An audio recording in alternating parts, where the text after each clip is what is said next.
want to thank Frank for his support of TR Miller football. Without that support, this broadcast would not be possible each and every week.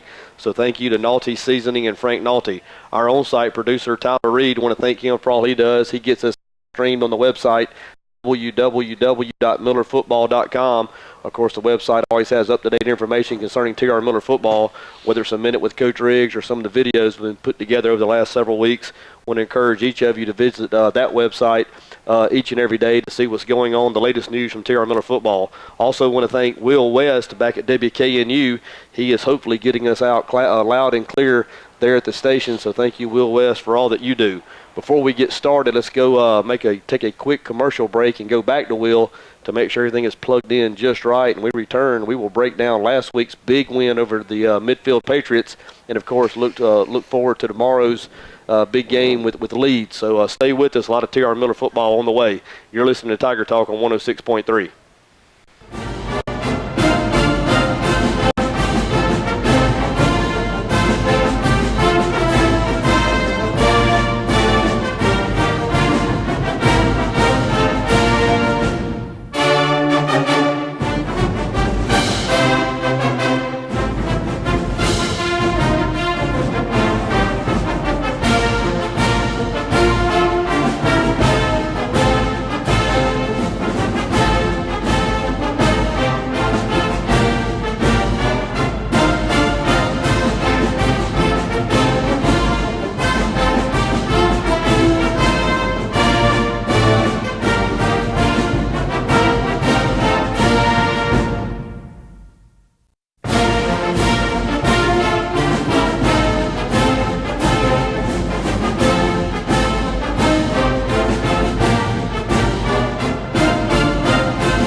Tigers.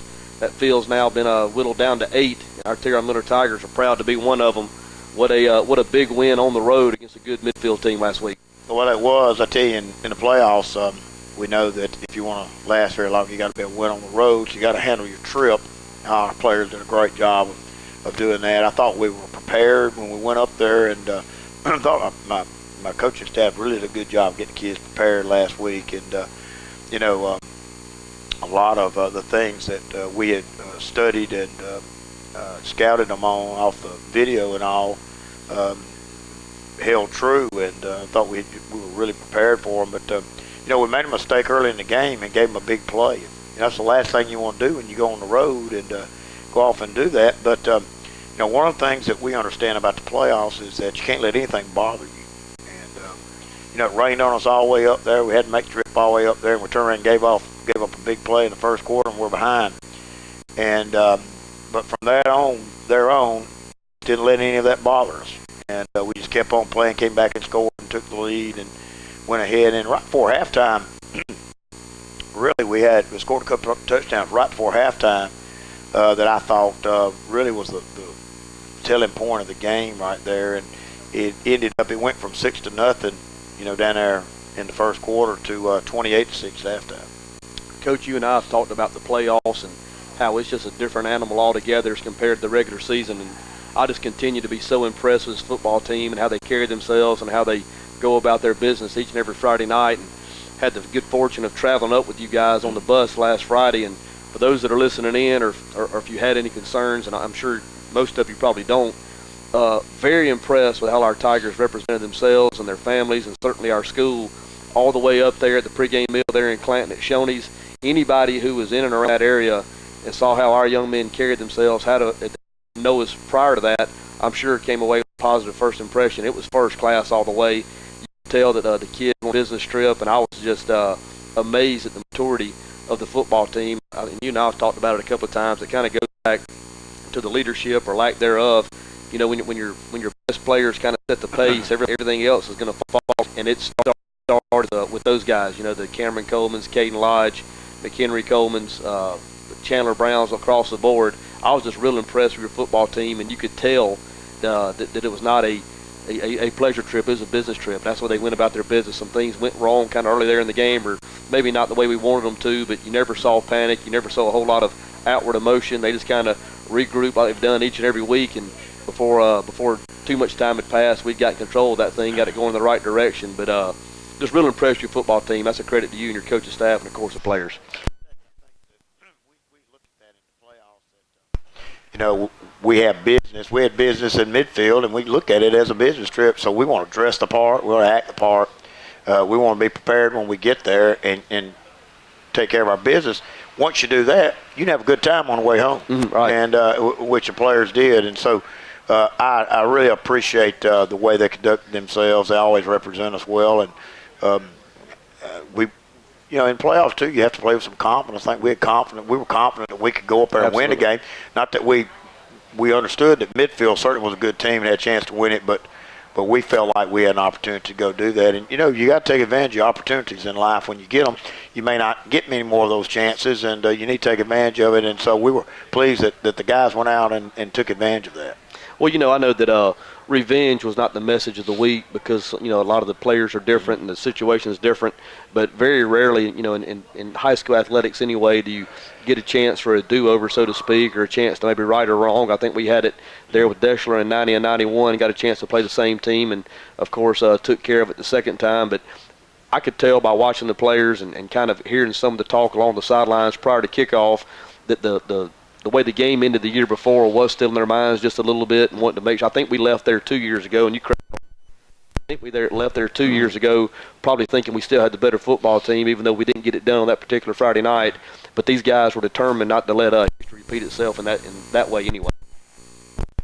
You know, the playoff deal, again, is different, and I think that when the game started, I had no doubt we were ready to play. And but you know, you can't control everything that happens sometimes, and you have to have good responses to things when something happens that's not good sometimes. So I thought we certainly handled that. We didn't let any of that bother us, and we just kept playing. And I thought in the second half, you know, we were able to. One of the other big things after that one big play, we really never gave them another big play in the game, and we were able to stop their running game, which we were really concerned about. And I know that I think we had 5 pass interceptions and I know a fumble recovery. So we were able to big play they scored on the first half. They really never threatened, you know, to score. Except right at the very end of the game, we fumbled and tried to run the clock out down there, and they were down there close to the goal line. But just really proud of the players for the whole trip. I don't think could turn out any better. Well, I'll tell you, for those that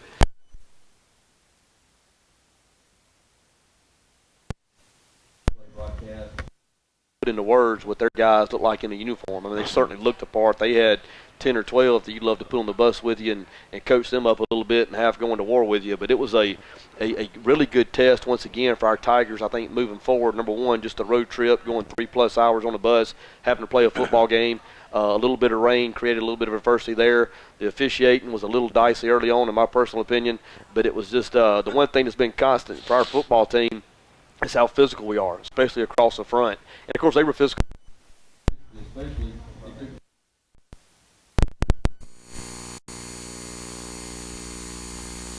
collision, whether it's a running back or a wide receiver, a defensive back. And I thought the physicality of our football team, I think that allowed us to impose our will on them as it wore on. And I think that by the time the game was over with, midfield had enough. Well, they certainly had some good players. There's no doubt about that. A couple of really good defensive linemen, a couple of their linebackers, outstanding players. And you know, sometimes you've got to do special things to kind of handle some of those guys. You know, you may have to double team a little bit more. You got to be concerned about him on this thing. You may need to get a little help on pass protection or something with him. So you try to handle those things best you can. But absolutely, midfield had some good players and gave us a battle down there in the first half and everything. I really think they got tired a little bit down there in the second quarter. And, the run Keough Smith made right before halftime, I think, was the one that really hurt them because we had scored to go up 21-6, I think it was at the time, and then we were able to get the ball back, and we really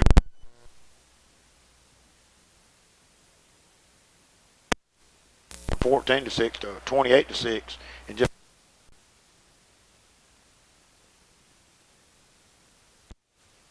this in previous week is just our depth, our quality depth. You guys of establishing that, you know, early in the season and playing guys sometimes, you know, learning on the go, making mistakes, and then getting them coached up and getting better. But, you know, I was looking, you know, at Alan Boyd specifically, the guys he was lined up across from.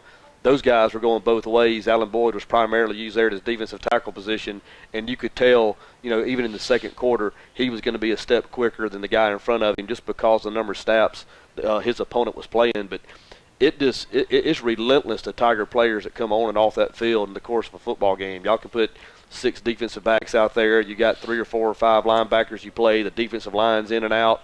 But that depth is going to be a crucial point moving forward, and it certainly showed itself last week. Well, and all 3A teams are kind of beat up a little bit by now. You know, you've played 12 games in a preseason game in a lot of situations, and most everybody's done that 13 weeks in a row.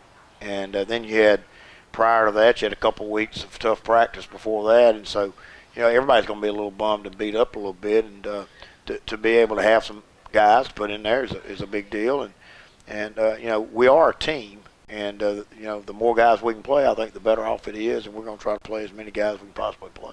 Well, once again, congratulations on last week's big win. That's going to get the Tigers out of the second round and into the quarterfinals. That's been a little bit of a hurdle for us the last couple of years. Now there's 8 teams left, 4 in South Alabama, 4 in North Alabama. Just real quick, want to hit on it.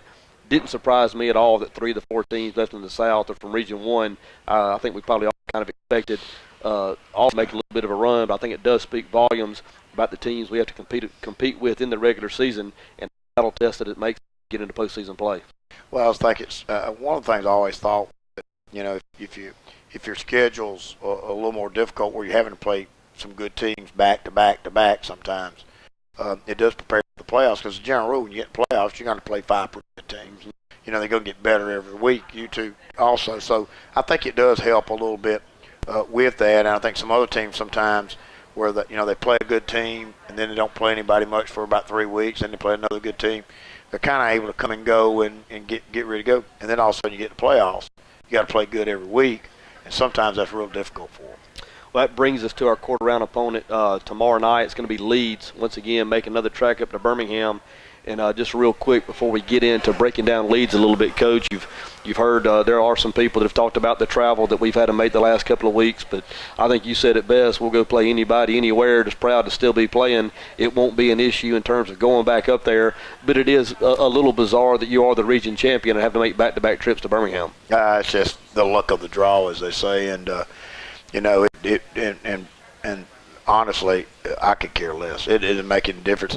In the playoffs, you can't worry about all that. You know, there's so many things you can't control. We're just happy to be playing. They tell me where we'll be playing next week. Should we win, that would be great, you know, and we'll go on and play. And, you know, there's been some years that people have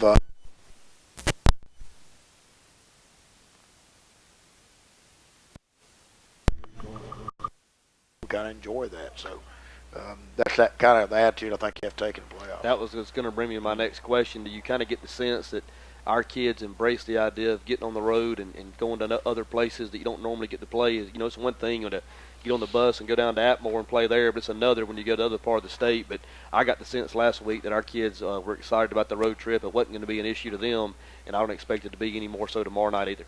Well, again, Dave, we got we got a playoff rule that says nothing bothers us, and so regardless of what happens, and I can give you a list of stuff that's happened to us down through the years, everything from having a wreck on the interstate in the bus to the lights going out at the stadium somewhere. And I mean, we've run into a little bit of everything down through the years, but you just don't let it bother you, because sooner or later they're going to turn the lights on and the game's going to start, and you got to be able to play no matter where you are, no matter what the field conditions are, no matter who your opponent is. Well, Coach, I'm going to set the table for Leeds, and then if you would, I'd like for you to be a good bit more specific about the challenges they're going to present our Tiger team tomorrow night. Of course, if you follow high school football, then Leeds is a name that sticks out to you. They have a good history there. They've won a state title or two and have a lot of good players. They've had players signed at the Division I level, every couple of years. And I don't know their personnel specifically this year, but I expect them to be very athletic, very hard-nosed. Is there any reason to expect anything different than that? Not at all. Keith Etheridge took over as their coach. Keith took over, I don't know, somewhere probably about maybe 04, 05, somewhere like that. And within about 3 years, he had them primed to play in the state championship game. And they were state champions in 08 and also in 2010. We played them in 2009 in the preseason game in Montgomery, which was the year after they'd won the state championship. And I can tell you that this team looks very similar to the team that we played, and very similar to both of the last two teams that won state championship game. They are, and their style of football is a very physical style. They're going to have size. They know they're going to have that. They're going to have some big defensive players, going to have some big offensive linemen. They almost always have a big tailback, and they really prefer to run out die formation. They will get the shotgun and do a few things, but that's what they prefer. And they're going to stop you from running the ball, and they don't really make any bones about this, what they're going to try to do. So we do, having played them one time before, we do know a little bit about them. And absolutely, this is going to be a very tough challenge, but at the same time, it is a tremendous opportunity. And I think if you can go to Birmingham and beat Leeds, then it'll take a good football team to do that, and I believe our team is good enough and prepared to go do it. Coach, talk a little bit about, for those, just to kind of get our mindset right, mine specifically, we expect them to be run heavy. We've seen a little bit of everything, some wing team misdirection stuff. They're going to pretty much line up and say, here it is, if you want to get some of it, have at it. It's just their style of play, very physical style. Alabama plays that like that, in the SEC. And they're going to do that, and they can throw the ball some, but really they choose not to most of the time. They're going to try to physically wear you out with it. So look for it to be a tough ball game tomorrow night, and that's the way they play. Now, certainly, again, they'll get the shotgun. They got to really do some things, but I don't really think that's the way they would like to win the game. I think they would like to win the game really by running over you is what they would like to do. So, David, we see a little bit of everything, and so it's just a little different style.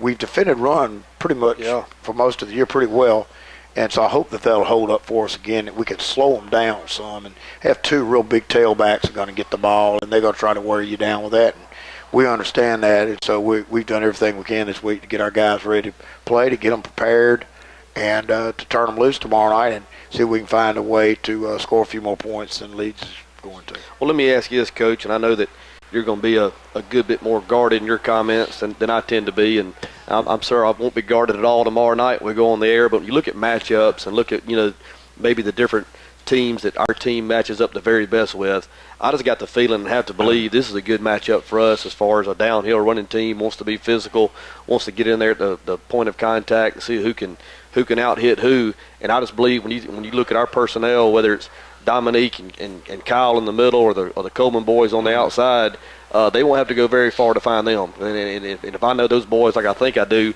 they're probably licking their chops to stick those red helmets in there, and it ought to be a titanic matchup there between the tackles and between the hash marks most of the night. And I just get the feeling that's a good matchup for us.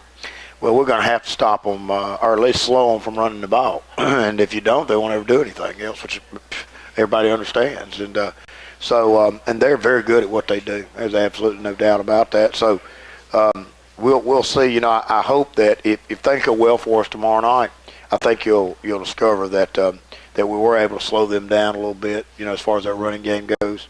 And I think also if things go well, we found a way to block them some. And they've been very tough on defense, and they won a lot of games up there by not necessarily outscoring everybody, but just, if you go back and look at them over the last 4 or 5 years, they got several zeros on their scores, and they've shut a lot of people out. So we have our work cut out for us. But again, we've had good preparation, and I think we're just about ready to go. And Coach, you helped me here for those listening in and may not be aware of it. Leeds got to this point beating Fayette County last week. I think they beat them substantially. I think 30-0. A lot to little. So those that follow, once again, high school football, know the kind of product that Fayette County puts out there year in and year out. So that was obviously a quality win for Leeds, and it should be a great match up there in Birmingham tomorrow. And looking forward to watching the Tigers in action again. Well, Coach, we're going to take another short break and have two special guests coming on next. We have patriarchs of Tier football, Miss Becky Riggs and Miss Nancy Hart coming. Are you nervous at all at what Miss Becky might say? Nah. All right, we're looking forward to it. We're going to take another short break, but y'all stay with us. When we return, we'll have Miss Riggs and Miss Hart here on Tiger Talk on the hot seat. So stay with us. You're listening to Tiger Talk on 106.3. You can give us two, Will.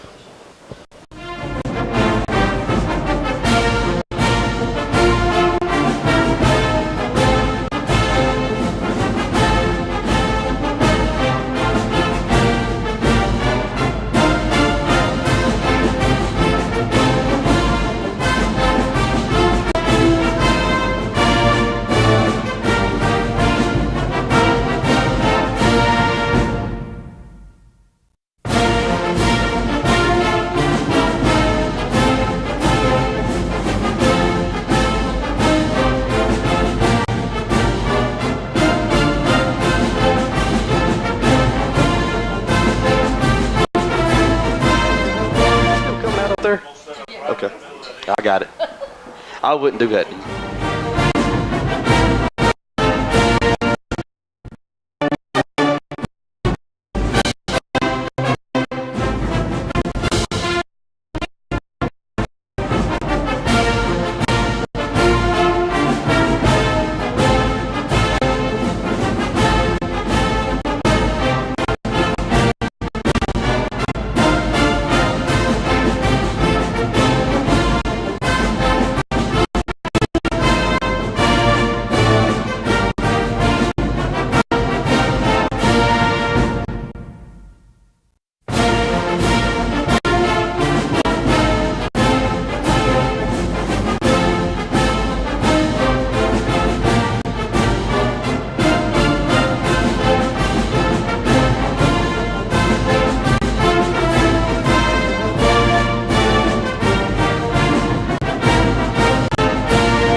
Cafe with Tiger Talk.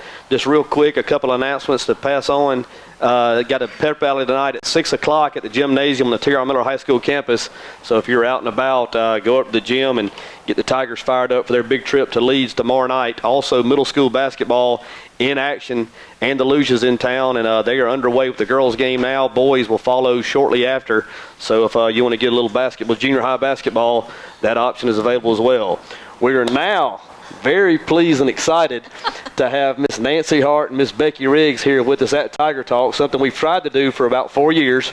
A couple of years ago, it didn't work out for one reason or another, and then we made a pact that we wouldn't do it until we got out of the second round of the playoffs. So last week in midfield, the first thing I thought about, ladies, zeros on the scoreboard. I said Miss Nancy and Miss Becky at Tiger Talk. So excited to have both of you here, and we're going to have a lot of fun the next 20 minutes. Who wants to go first?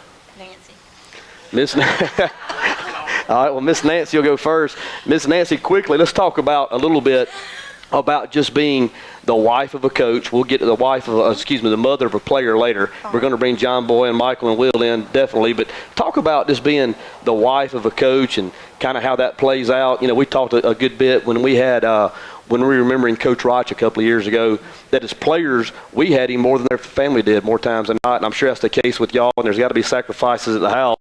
You guys have always been my heroes because The coaches stay at the field house, stay on campus, especially T.R. Miller coaches. I know they do so many things that are outside the job description in terms of getting time and giving of their talents to all the young people up here. And that's why we are T.R. Miller, by the way, is because of the coaches we've had here. And I agree. But talk about just, some of the things and the sacrifices that are made at the house and how you deal with that and handle those type things, if you would, please. Well, to be perfectly honest, I don't know that there are really any real, true sacrifices that we make that all parents don't make and wives don't make. Mm-hmm. I think the bottom line is that our husbands have chosen to coach, and they love it, and we love them, and that's the end of it. Very good. Miss Becky, I want to bring you in on that same note. Your son is now coaching. Of course, he just got married recently. Did you offer any advice? Did she solicit any advice as far as being married to a coach and some of the things that would come her way? Well, I certainly told her I hope she knew what she was getting into. Well, I'll tell you what, the hours they put in, they're almost endless, especially when their season's in play. Talk a little bit, and I'm going to stay with you just for a minute, Miss Becky, down through the years, and of course all the games are fun. Do you still go through the same emotions now that you did when you guys first started several years ago? Absolutely. Right. Every year I say I'm not going to get as involved in it, but every year I'm in the stands screaming and yelling just like I do. You probably don't remember this. I'll never forget it. A couple of years ago, we were playing Andalusia here, and they beat us pretty good. And I was going into the field house, and as soon as I stepped in the hallway, the first person I saw was you, and you were not very happy. I'm not sure who all you were upset with, but I felt like I was one of them, so I immediately turned and just got my bag down and got out of there. So I knew then. I said, Miss Riggs still cares about how these games turn out. So you were still holding on pretty tight that night anyway. I was. I don't like to get beat by Andalusia, over in the Covenant County, yeah. Any of them. Coach Riggs shared a story with me, and I'm going to give you a chance to either add to it, defend it, dispute it, whatever. He told me there has been games that you have taken in on Escambia Avenue, that you have left the stadium, go for a short walk down Escambia Avenue and back, and I don't know if you're listening on the radio or not, but you have had to get out of the stadium a time or two. Oh, lots of times. Lots of times. Lots of times, yes. Especially when the guys were playing, my guys. Yeah. Miss Nancy, going to bring you back real quick, and of course anybody that doesn't know either of you, y'all are real easy to pick out in the stands. Y'all are the ones that are sitting there very calmly, just nothing going on. Yeah. Just, not a whole lot to it, That's just trying to pass the time. Talk about a game or two or three that really sticks out over the years that maybe not the best game or your favorite game, but just a couple of memories, if you would, that stick out over the years. Well, of course, being a mother Sure. of one, of course, the games that John played in, the championship game, that, of course, is going to be probably my number one most favorite game. But I can remember games, the Neil Miller games, there are a lot of those that were so exciting. Games where the fans, and I won't call their names, Sure. the fans that were sitting around that would just, things would happen and it would be funny, but, we couldn't laugh yet because, we haven't won the game yet, Right. so we'll laugh about it later, And they're just, even the game last week, it was an exciting ball game. So I think sometimes your favorite game is the game that you just won. Right. So I'm anticipating this Friday night being our next favorite ball game. Absolutely. For either of you, how many games have you missed since this all started years ago? Any idea? I mean, is it just a handful? Is it more than that? Is it? Since Jim has been coaching, I'm not sure that I've ever missed a football Friday night game. Wow. Now, I've missed some middle school football, of sure. course, and but I don't know that I've ever, we were talking about it, we don't know that I've ever missed a Friday night football game while he was coaching. How about you, Miss Becky? She's done better than I have. When Michael was little, Oh, sure. he would not let anybody, he was sick and he wouldn't let anybody stay, and I begged him to let somebody stay with him so I could go to the game, and I was not being a good mother at that time, but anyway, I stayed with him then, and I missed one this year. Okay. Let's talk about, and we just kind of hit on it a little bit, y'all both, of course, your husbands are coaches, and of course your sons were great players here. I know John quarterbacked the state championship team. Michael was on the state championship team as well. Will made the great run there with Cordova that we lost a tough one there in the semifinals, or he'd have played the one also. What are some of the emotions that you experience as a wife as opposed to the mother? Obviously, when you sit in the stands, people are going to make comments about the coach in one way or the other. It happens everywhere. They're not necessarily bad people for it. You just bite your lip and let that happen. Of course, they say it about your 16-year-old kid. You may not be. What are the differences in the emotions as far as watching your husband do it and then watching your kid? If that's a fair question, I may not have worded that exactly right. And I want to say it's been years since I've ever heard anybody say anything about a coach or a player. And I don't know if it's because of where I choose to sit, but I know when he first got into coaching, I used to hear things, but I think the fans are really complimentary. I mean, really, I'm sure when they get home, they might say, well, I don't know why did that quarterback throw that pass? You know, but no, I think the fans have been generous. Did you find yourself more nervous when your child was playing? Absolutely. Same for you? Yeah. When John played, and Jim will back me up on this, I probably knew more about the defense of the other team. I knew who was the biggest, who zeroed in on the quarterback the most. Well, John was the fastest. Oh, so absolutely. It wouldn't have mattered how big they were. I ever was worried about that. No way they'd catch him. Well, I tell you, in talking about, when John played, I watched we talked about it earlier in Tiger Talk earlier this season, watched the Hudl rebroadcast when they played Pike County his junior year over in Pike County in the playoffs. You had to be pretty scared that night. Those guys were big and violent. I mean, that'd be and tough. That stadium is enclosed almost. All right, Miss Becky, going to bring you back in. And, of course, we talked about Michael has gotten into the coaching profession. He's down at Foley. Is that correct? At Foley. If the stars lined up and he got a head gig somewhere and it was the Riggs Bowl, it was Coach Riggs against Coach Michael Riggs, where do you sit? Whoever's paying the bills. There you go. So that'd be on Coach Riggs' side. That'd be you. That'd be interesting. And, of course, I'd love personally to have Michael up here, but we'll see how that works out down through the years. But he's off to an excellent start and one of the great young coaches in T.R. Miller. But it's you ladies, of course, have had just a great perspective in terms of watching all the teams down through the years and seeing our high points, and I guess we've had a low point or two. We have let Neil beat us once or twice in the last 30 years, and those two have not been good, but more high points than not. Talk about, these coaching careers, if they'd have taken places in other schools. I mean, they are a big part of T.R. Miller, but T.R. Miller does have a long-standing tradition. And talk about how nice it's been to be here at a school like this and a community like this and the support that the school does receive each and every year. Well, I will say, Vicki, a lot of times you've heard of the perfect storm. I think that Bruton, as a community, it's almost like all of the elements come together.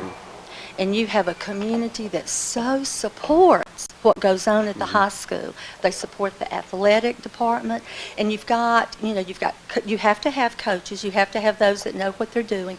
You have to have kids that are willing to buy into it. You have to have parents that are so willing to support their children and the programs. You look at the band, you look at what they bring every Friday night, you look at the cheerleaders, the work that they do week in and week out. And, I give Coach Riggs a lot of credit because somebody has to spearhead, and so, of course, he does such a fantastic job with that. And it's just like this week, I watched, how many times have I seen the Awaken the Spirit? I get goosebumps every time. And I think it's kind of like all the elements in a perfect storm that come together. The wonderful thing about living in Bruton, Alabama, and for us to have been such a part of this for so many years, that it is just a blessing because it happens year after year after year. Some years maybe down a little bit, but it's coming back up, and it has just been an awesome, amazing time to be a part of it. And we're so blessed to have been here, just that little tiny part that we've had. And I think about you, DJ. I mean, I've watched you grow up in this, and look what you do. Look what you have done for T.R. Miller football. So, our part is just to say thank you, Very good. Anything you'd like to add to that, Ms. Riggs? Or echo? Well, I can say amen to that, but I know that when Michael decided that he wanted to go into coaching, I was very hesitant for him, and I kept on saying, I said, all you know is T.R. Miller. And I said, and I would say, this is different. I said, it's not always like it is at T.R. Miller everywhere else, and that's all I would ever say is that you're at T.R. Miller. We've been blessed. Your dad's been blessed. It's he's worked hard. Yeah, right. That's a good point. But it's been a blessing, and anyway, so that's kind of what she said, but I said it personally to him. Sure, absolutely, and that was going to take me to my next question is, Michael had been exposed to T.R. Miller football, and I don't think it's like that everywhere. I'm sure there's a lot of other great jobs I have around the state, and Foley's probably one of them, but I was going to ask if you had mentioned that to him, and obviously you had, and of course he's doing what he needs to do. I watch him when he comes up on some of his off weeks and starts putting stuff on the board. It gets over my head pretty quick, which that doesn't take much, but he's going to be another great coach here in the state of Alabama for a long time as well. Let's talk about when they come home and it hadn't gone our way. And I don't want to get too specific here, but I know that sometimes it's hard to turn it on and turn it off. When they come home, do you let them bring it up? Do they automatically bring it up? I'm sure at different points you both have been sounding boards, as most coaches' wives are. Are there any unwritten rules at the house? Okay, we're not going to talk about it on Sunday or anything of that nature? Bless Jamie's heart. His wife won't allow him to talk about it at home. Okay. When the boys were home, and he does, he sounds off with them because I'm not a good sounding board. And it was a rule at our dinner table, we did not talk football. And so then when I would ever ask a question, they'd say, no, we're not talking about it. Very good. But anyway, so Nancy was probably better. Well, actually, Jim will be very quiet when he comes in from the ball game. And so depending on exactly what the score was, I may make a decision not to ask. But you just give me the next morning, and I'll start saying, okay, tell me about this play. What happened here? Was there a breakdown? Give me some more specifics. I like having the inside track. Okay, because he really helps me a lot because he's not sitting by me at the football games. Right. And I don't want to show my ignorance too much and turn to somebody and say, what was that flag? Now, Becky helps me out sometimes with that, so. Let me ask you this, and you talked about, watching your family grow up through T.R. Miller and come through the program. Of course, we talked about John. I was talking to Dave Jordan, and one of his memories, it was his first year, I think, living in Bruton, and the cheerleader, the team had scored a touchdown, and Kelly came out, the cheerleaders came out with the footballs. She said that he pointed at him and put it right between the numbers. So I found that interesting that John may have been the second best quarterback in the family, and he was a 15-0 state champion. But he went on and on about the throw that Kelly made that night. But of course, both your kids have come through, and big part of T.R. Miller, as yours have, and now your grandsons are there. Troy's of course part of the administration, started the film crew there, and does a lot behind the scenes to help prepare the Tigers. And then Troy, and then Miller's down there, and I'm telling you, Miller's a little different bird. Miller's going to get a flag on him. I can see it coming on the sidelines. They can't keep him off the field. I mean, I hope it doesn't come at too inopportune of a time. But Miller's destined to be the first manager to get a 5-yard sideline warning penalty. It's coming. But talk about seeing them out there and kind of taking on those roles that your son took, several years ago, as far as being a manager and things like that. I love it. I love to know that they are a part. I have always said that kids ought to be involved in football or baseball, basketball, because at least the parents know where they are, what's expected of them, and who they are with. And I personally, think that the coaches at T.R. Miller High School are men to be looked up to. Absolutely. I have lots of respect for every one of them. Absolutely. Ms. Reed's going to bring you back, and I'll ask you this question. And of course, one of the toughest things to do is ever coach your son. I fail at it miserably at the recreational level. And of course, both of y'all's husbands have had to coach their sons. And were you ever concerned that, let's see if I can say this the right way, were you ever concerned that they may not be treated the way they would have been had somebody else coached them? Were you worried about, Coach Riggs being too hard on your boys or Coach Hart being too hard on John? Or was it was it just a good fit from the very beginning? I think it was a good fit from the very beginning.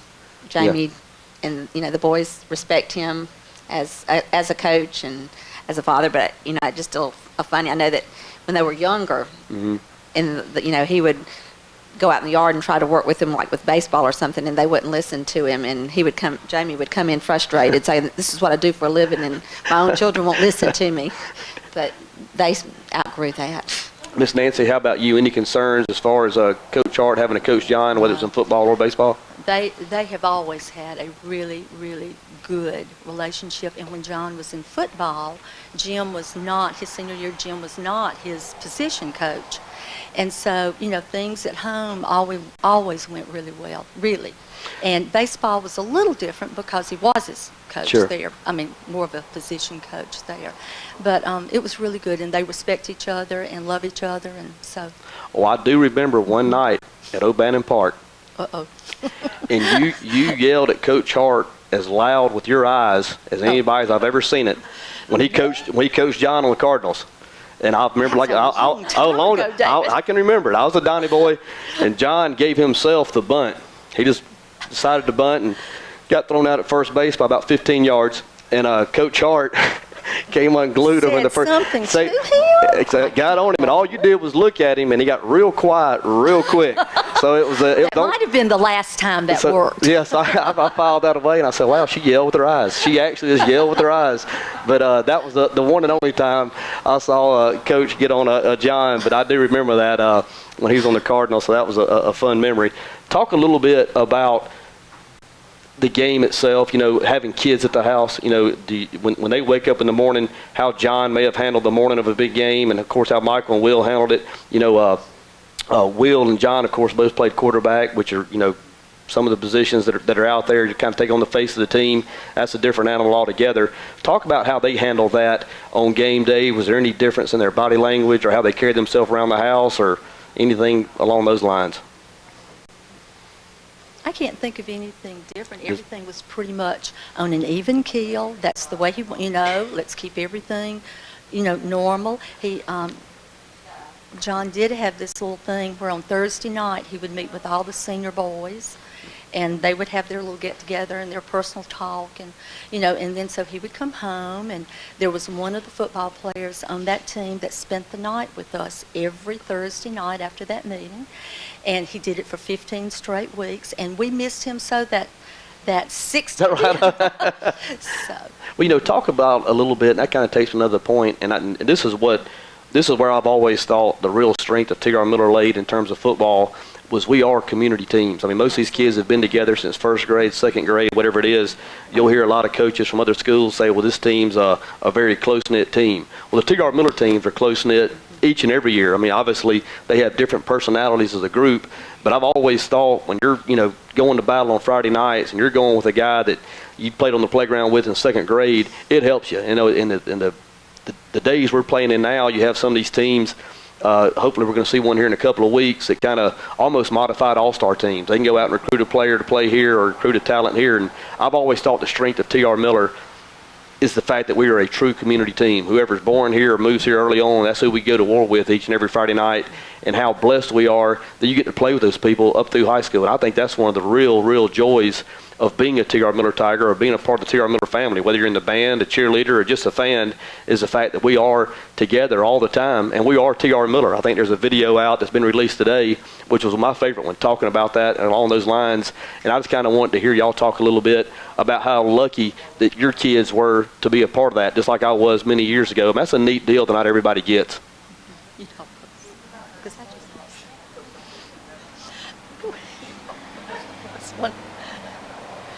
We talked about the James Street. I mean, that's what I was thinking. They grew up together on James Street because there was just a slew of boys, and they went from sport to sport to sport. If it were basketball season, they played basketball. If it were football season, they played football. If it was baseball, they played baseball. I mean, we even had first, second, third base painted on the road, in the street. And someone asked me not too long ago if it was still there, and I said I don't think so. But that just to watch them grow up, and you never, I never knew when I got home from work who was at my house and who was going to be eating supper that night. From a young age, even as a manager, they would bring football players home with them, and so it was wonderful for me, and wonderful, just to have, for them to have that special relationship with their friends. Well, one of the pictures in our program this year is a picture of James Peach and Fabian Jones from second grade or third grade, and they're even both a foot taller than everybody else, and they took a more recent picture this year kind of in the same posture, and I saw a picture of of your crew on a four-wheeler as little boys, and of course got on as older boys, and Tyler by himself actually filled the four-wheeler at that time. But that's just a pretty neat deal to have that, and the fact that you have a athletic program to participate together in and have the success we have, that's just a neat deal. And of course, I was talking to Coach Riggs, and this was a couple of years ago. He wasn't always sure that group of boys was going to enjoy athletic success based on what had happened as young kids, and I have the same concerns with mine. But once you get into the program and you kind of understand the process and you have the coaching that you have, and you go through the different things you go through, success does follow. I mean, it is a process. I hate to sound too much like a coach from North Alabama, but it is a process, and of course the coaches are our pace setters here, but it is a special thing that we have here, and I certainly hope that it continues for many more years. Now the big question. Always rumors going on this time of the year about how long Coach Riggs and Coach Hart are going to be here. That started about 3 or 4 years ago, and I hope it still goes on for another 4 or 5 years. But obviously, the end is more close than the beginning is. Any idea on how much longer this is going to go for either one of them? I hope they say at least 4. So if we can get them for 4 more, I'm good. 15 or 10 more? What you think, Dan? We have one in college, is all I can say. And Jamie says I spend too much money. There you go. I don't know. Jim would have to answer that. But I'm thinking maybe 10 or 15 more years, Jim. No.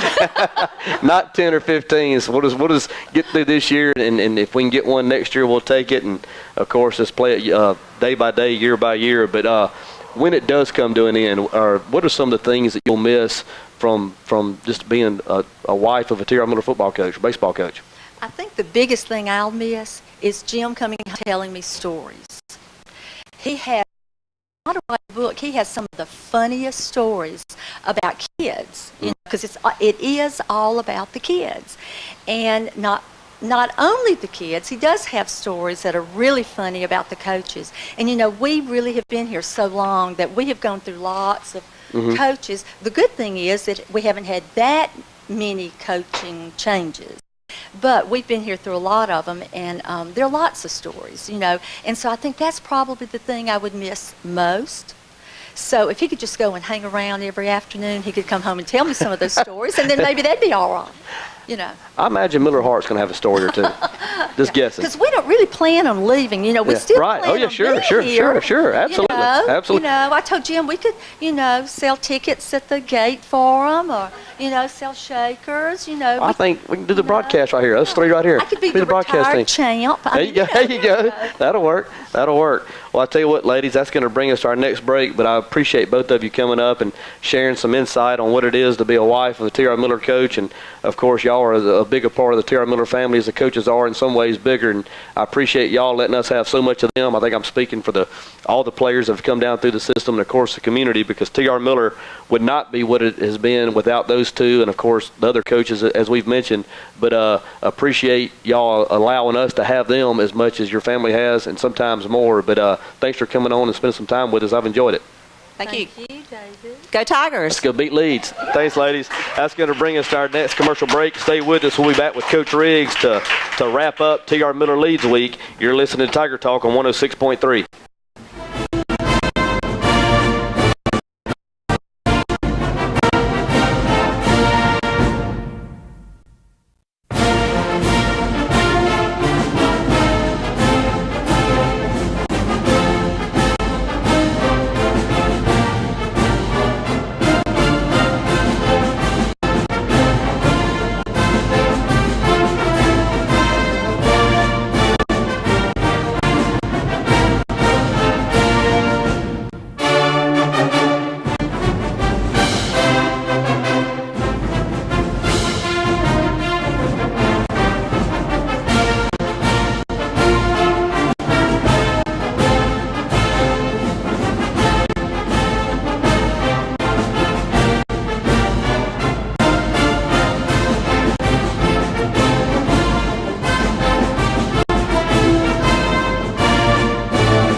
Bay with Tiger Talk. Coach going to wind things up here a little quick. Got a pep rally to get to once again at 6 o'clock for those in the immediate area. Pep rally at 6 o'clock at the gymnasium there on the campus of Terra Miller High School. Come on out and get the Tigers fired up for their big game against Leeds tomorrow. And, Coach, one thing I have to know because I don't, what's the Leeds mascot? Do we know? Yeah, I did, but I forgot. I think they're the Rockets. The who? The Green Wave. That's what I said, the Green Wave. The Green Wave, like Tulane. Okay, so the Green Wave of Leeds. Green Wave. The Green Wave of Leeds will be invaded by the Terra Miller Tigers tomorrow night. And I'd like to personally invite all of you who can to make the long road trip to Birmingham, and let's try to get this round 3 victory. Get ready for the semifinals first thing first. So, Coach, I think I do speak for you in inviting everybody to come out to the game tomorrow night. Well, David, I appreciate everyone that came last week. And the support really makes a difference. And so we're encouraging everybody that can to come to the game, And, sometimes instead of finding a reason not to come, find a reason to come and a way to come. And get there because it will make a difference up there, and the players really appreciate the crowds. And down through the years, as we've traveled all over the state, the playoffs and everything, we've always taken nice crowds with us, and it means a lot when we get out there, and especially in the fourth quarter down there when you're in a tough game and you're trying to come back and make a win. It means a lot, and so we really appreciate everyone who not only came to the game, but everybody's coming this week. Well, Coach, you talked about it on your little video message, inviting all the older Tigers in the Birmingham area to come out. We talked about it last week. Had great representation there from people, from former band members, football players, cheerleaders, just people who lived in Bruton. And we talked a little bit on the broadcast. You just never get that T.R. Miller out of you. It doesn't matter where you go or where you live. On Saturdays, if you can't be there, you're going to pick up the paper and find out how the Tigers did. So just kind of get on the heels of what Coach Riggs said. If you're up in the Birmingham area, kickoff's going to be at 7 o'clock, and we'd love to see you there. So for Coach Riggs and David Jennings, that's going to wind us up here tonight. Kickoff tomorrow at 7, airtime 6:30. And, of course, you can also catch it on the website, www.millerfootball.com. Until tomorrow night, good luck, Coach, and go Tigers. Thanks, David. You have listened to Tiger Talk on 106.3. Thanks, Will.